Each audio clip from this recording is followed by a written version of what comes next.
Hi, I'm Molly from horticulture.co.uk, and today I'm joined with Emma O'Neill from Garden Organic. Do you want to explain a little bit about who you are and what you do? So as Molly says, my name's Emma O'Neill and I'm the head gardener here at Garden Organic, the organic demonstration garden, and I will have been here 7 years next month. Obviously, like you've been there 7 years. Can you share a little bit about your background into horticulture and kind of how you then came to work with Garden Organic? Yeah, so I started studying in 2000 after I had a bout of depression, and I realised that I actually preferred to be outdoors. And Mm. my dad is a really keen gardener. And so I quit my job. I was in banking before, in finance, and I went and did the MBQ level 2 at a local college, so a practical course. I sort of crammed it into a year as opposed to two, and have never looked back since, really. And this job came up. It was in a slightly different format at the time. They had actually contracted out the gardens. And so I applied to the contractor to be the head gardener here. And one of the reasons I wanted to come was I visited here when I did some further studying with Pershore College. And Mm. it was sort of the beacon for organic gardening at the time. But unfortunately, it had had quite a lot of changes and a lot of reduction in size with staff, etc. Mm. So it looked like a really challenging opportunity, and so I took the job. Brilliant. And for those who might not know, what kind of work does Garden Organic do, and like what is the whole project about? Its main purpose is to get as many people gardening organically as possible. Mm. But they do that in a number of ways. So not only have we got the demonstration garden, we do citizen science, we do research, we've got the heritage seed library here, which is Mm. really important, which holds the national collection for heritage vegetables. And we've got lots and lots of community projects going on, and composting is a cornerstone as well of organic gardening. So we Mm. do a lot of that. We run master composter courses. So it's quite a wide reaching organisation. But Yeah, the main purpose really is to try to get you gardening organically. great. And I guess for beginner gardeners or people who might not know what exactly that term means, can you explain a little bit about what it means to garden organically? In essence, most people would say it's about not using synthetics, so not using chemicals, so pesticides, herbicides, that sort of thing. But it's more than that, really. It's trying to work with your soil, so seeing Mm. that as a living, breathing thing and helping keep that healthy. And the main thing is really, if the soil's healthy, the plants are going to be healthy. So it's key to get that aspect right. And also Yeah. it's about using fertilizers and feeds that are from animal and plant-based origins as opposed to synthetics. Can you explain a little bit about your role at Garden Organic? So I only have two actual employees here at the moment, and the garden has changed quite a lot. So it got rebuilt during COVID. So now it's an acre space garden. So it Mm. consists of a potager, an ornamental. We hold the National Comfrey collection, which we've just managed to obtain. And then we've got our working area. But we have a real core team of some absolutely great volunteers here. Mm. So I have roughly 15 volunteers that come Tuesdays, Wednesdays, or Thursdays. And we couldn't do it without them, to be perfectly honest, Molly. They Yeah. really are, sort of, they can get us over the line, if you like. There's Yeah. lots of other things we have to do. But the gist of it is I manage the garden, really. So I do get stuck in. I am very hands-on, Mm. but that involves sort of not only the maintenance, but trying to be innovative. So trying to keep abreast of what's new in horticulture. Can we implement that in the garden? We grow as much as we can ourselves. So all of our veg is always grown from seed, mainly from the Heritage Seed Library. We try and keep as much in-house as possible, and that includes recycling a lot of materials. So we're really keen not to let anything go off-site where possible. So if we can reuse it, we will. I guess on that as well, a lot of our readers and I guess now listeners are interested in growing from seed, especially vegetables and that kind of gardening. What are some good vegetables to grow from seed? I think for beginners, one of the main things is go for something that's relatively easy initially, because the last thing you want is to be put off. So don't try parsnips, for example. I've had a disaster with my parsnips this year. But things like quick growing crops that you can see instant results of are a really good way to start. So all your salads, things like your radishes, your spring onions, and those sorts of things as well are the things that you find are most expensive in the shops. So if you grow those yourself, you're helping the environment as well as yourself, really. And I think they're always a good place to start, because also some people just don't have the space. So some of those things, so for example, cut and come again salads, you can just do those on your windowsill and keep chopping those back. So, you know, if don't be put off if you don't have a big area. There's lots of things you can do. And again, if you only have containers, there are certain things that you can also grow in containers. So, and the one thing I would always say is give it a go. There's, you know, even having done this job for a long time now, we all have failures. And so it doesn't mean, I hate that phrase green fingered, because there's no such thing really. No, it's not because you've got the knack. A lot of it is just down to experience and trial and error. And people, you know, your own space, that's the other thing I'd say. You know, work with your own space. If you're starting out, it's always a good idea to ask the local allotment and your neighbours, well, what do you grow? What's successful? Because in certain areas, depending on your soil, some things just won't do for you. There's so much change that comes with like soil and even areas just in the UK alone. And kind of on that, we obviously have seen a dramatic change in the seasons, especially over the past few years, and what different times of year look like. So as the weather is kind of finally getting colder, what are some ways that gardeners can kind of protect their plants over the coming months? So it really depends on what you've got. So if you know things aren't hardy, and by that we mean they won't withstand the frosts, and often you will find if you're buying things from garden centres, they'll tell you. So some things might be hardy down to -5, other things it might be hardy down to -30. So in this country, you know that's going to be perfectly acceptable outside. So first of all, make sure you know how hardy it is. If it's something that's in a container and that you can take indoors, so for example, if you've planted dahlias, I always find that they're easier to take inside in their pots. So you can either take them indoors, and that can be just your shed or a garage, because they're going to be dormant. And by that, I mean they've gone to sleep, really. They're not going to be doing anything. So you're not going to need to be watering them, and you just need to keep them frost free. Other things you can do if you don't have that sort of space is you can buy things like horticultural fleece, and so you can fleece your plants. Again, if things are in pots, make sure you put them up on pot feet, because that can be a problem with pots cracking, and then you can lose your plants that way. Things like straw. So certain plants you can sort of wrap a load of straw around, tie it up with string, and that's enough to protect them.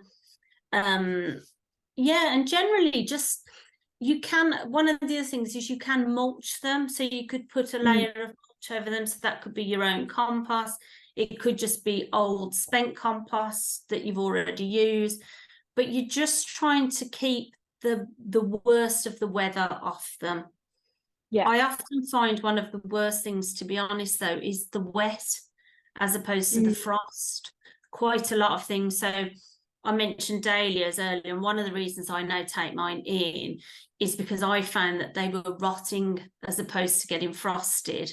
The weather was getting so much wetter, the ground was sat wet for so long that they just didn't like it, really. In addition to that, I guess you've mentioned dahlias kind of like struggling with this weather. Are there any plants that do well at this time of year or look great in kind of October, November time? Yeah, there are still lots of things, and in the garden at the moment, because the weather has been fairly mild still, you'll Mm, find quite a lot of your things will still be flowering. So there's things that are in the cone family, so often they're daisies, so they're things like heleniums, rudbeckias. They will stand that bit longer, so right through mm, into October. But things that look really great now are things like pyracantha, which sometimes have got a bad reputation because they've been misused or overused in car park schemes and things. mm. But they've got fantastic berries. You can train them up a wall or a fence. They've just got a real, and they're evergreen, so you've got that added bonus. Trees, so things like your sorbus that again have berries, Yeah. trees that produce autumn colour, those are really great at this time of year. Aconitum, so that's a plant, its common name is monkshood, that flowers Mm. right through to autumn. So yeah, there's an array of things really. You just need to know where to look. What kind of jobs are you doing at the moment in the garden at Garden Organic? So we're doing a lot of planning initially. So Mm, it's always a great opportunity as things quieten down. It's never that quiet, but as you get an opportunity, so if it's really wet and you don't want to be on the soil because you're trying to protect it, it's a mm, good time to come in, plan yet, particularly with if you're doing a productive garden, so fruit and veg garden, yeah. you want to try to make a plan. What went well, what didn't go well, do you want to try some other things? So we do a lot of that, and a lot of, ordering our seeds early. We'll be planting daffodils this month. We Nice. also do our mulching in the autumn, Mm, purely because we're very busy in the spring. So yeah. it's much easier for me to do it this time of year. We tend to turn our compost heaps. So we do that once a month, but during autumn and winter, we can turn them more often. And the more Mm, often you turn them, the quicker they're going to decompose. yeah. And then you've got more stuff to be able to use. So yeah, all of those things we're doing really. And also then we will get to that stage where we will be cutting things down. We Mm, do try to leave as many things that are useful as possible. So anything that looks architecturally attractive will get left on. So that's things like globe artichokes. yeah. Anything that produces seeds for birds, etc., we leave those on. Plants that provide great habitats get left, so our grasses get left. But Mm. anything that really doesn't have what I consider a specific purpose, we will then be cutting those down. You mentioned wildlife there and keeping things in place for wildlife. And obviously a big part of organic gardening is to protect wildlife and the animals that Yeah. visit our garden. And we get a lot of interest in effective ways to kind of get rid of pests or move pests from a garden. Do you Mm. have any tips for kind of natural alternatives to pesticides, but also not even just for pests, but maybe weeds or things that people don't want in their garden? So with organic gardening, really, a lot of it is about balance. Mm, So when you start, it will be difficult. There's no question you still will get pests and diseases, but hopefully over a period of time you'll find the right balance. By that, what I mean is you'll end up with a lot of beneficial yeah. creatures coming in, such as your ladybirds and your parasitic wasps. One of the ways you can encourage this is to have water sources in your garden. Mm, Doesn't need to be a big pond, could just be a trug, just some sort of water source. Even we've got a very small solar fountain in yeah. our container garden. And whilst that isn't going to attract amphibians, that does still attract bees, butterflies, hoverflies. And so all of these things you want to bring in. Mm, Hedging, if you can get some hedging in your garden, they're like super highways for all sorts of creatures. They make great habitats, they're providing extra food, they're giving mm, shelter, And as I say, they literally are used as sort of little pathways between areas in your garden. And again, that doesn't need to be massive. We also have some herb hedging here. So I'm lucky I've got lots of hedging here. But we've got a plant called Tucarum, which its common name is Germander. It's evergreen. It was absolutely full of bumblebees this year. I've never seen so many, honestly. But that in itself, it's small, it's compact, but it's another type of hedge, so it doesn't need to be massive. But in terms of actually treating things, hygiene is key. So always try to make sure that you've got, you know, if you start noticing disease, sort of things dying off, strip those leaves off. Make sure you either compost them if you know it's not a disease, or if it is, you have to burn it or bin it. You want to have as many different plants as possible. Particularly important that is in the veg garden. So make sure you get your flowers in there. You're confusing pests as well as covering the ground and protecting your soil. So, and remember I said earlier, healthy soil, healthy plants. So the more you can look after the soil, the better. That's a really key thing. But if we have to actually tackle something, we will tend to use nematodes, which is something that you can water in more often than not, which is a natural predator to a particular pest, just like ladybirds are with aphids. So there are all sorts of things out there. The only thing I would say with that is try to think sometimes those things might not be just for that specific pest. So it's always good to do your research, because you don't want it to just blanketly get rid of everything. So do your research on that. Squishing, we do a lot of squishing here, a lot of picking things up. And then weeds. If I'm honest, hand weeding is always going to be the best, hands down, because you're getting at the root of the item.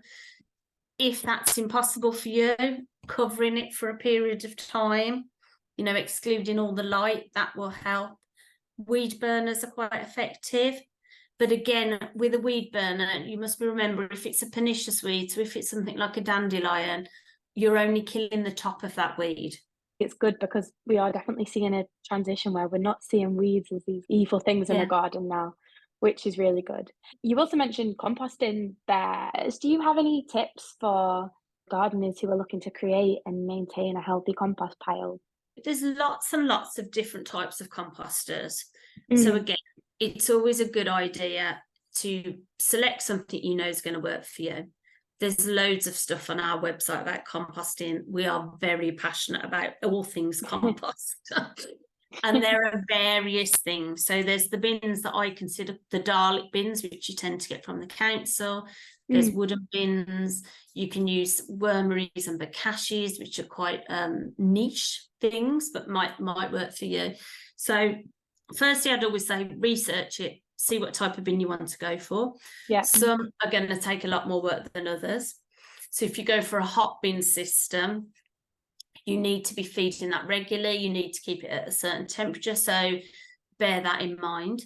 If you're going for something more traditional, which most people would, and I would consider a cold system, and by that I mean that the compost is just going to be left there for 12 months, say. You're not going to be turning it, you're not going to be doing anything with it. There's two things that are quite important. The first one is about siting it in the right place. So you want it really in somewhere that's part shady, but not full shade. So you don't want it stuck in the darkest corner of your garden. It'll just be cold all the time and it won't rot.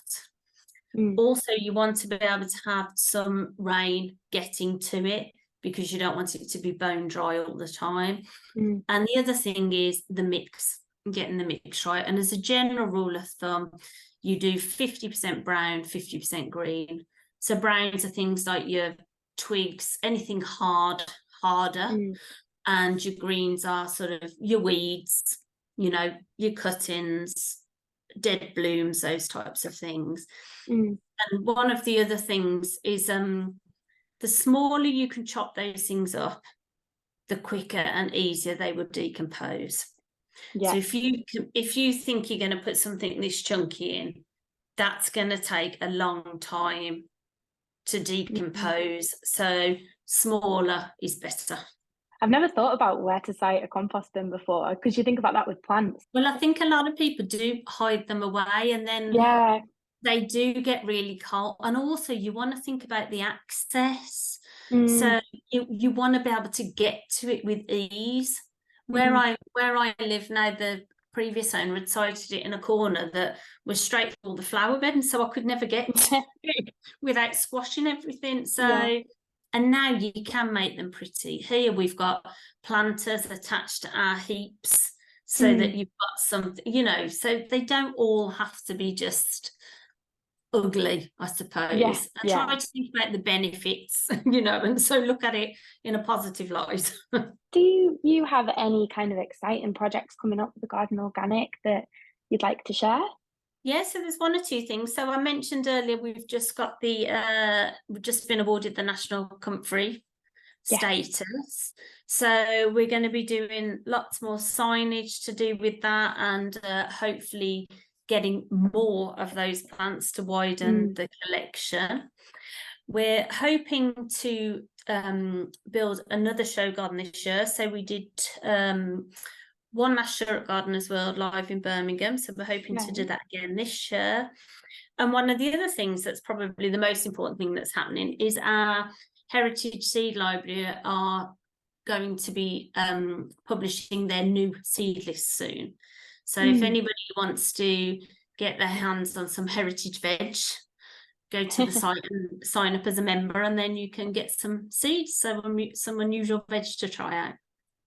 And finally, what's one piece of gardening advice that you would give to your younger self? Patience. Yeah. I'm impatient.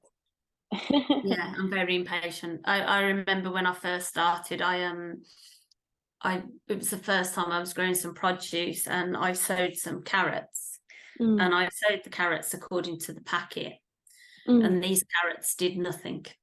And I remember phoning up my tutor and saying, I'm terrible, I'm going to get the sack, I can't do this. And he was just like, well, for a start, you need to get more in tune with the weather. It's too cold, they're not going to grow. And also you need to be more patient. And that's what I've learned. There's no such thing as instant gardening. Great. Well, thank you so much, Emma. Is there any way that our listeners can find you or find Garden Organic? Yeah, so obviously we've got a website. So just gardenorganic.org.uk. There's stacks of information on there. You can always contact our advice line, and you can email any of us at any time. And then we run tours and workshops throughout the year. So there'll be a new schedule up. So we just finished our last tour last week, I think was my last one. But yeah, so come and visit, come and see what's going on.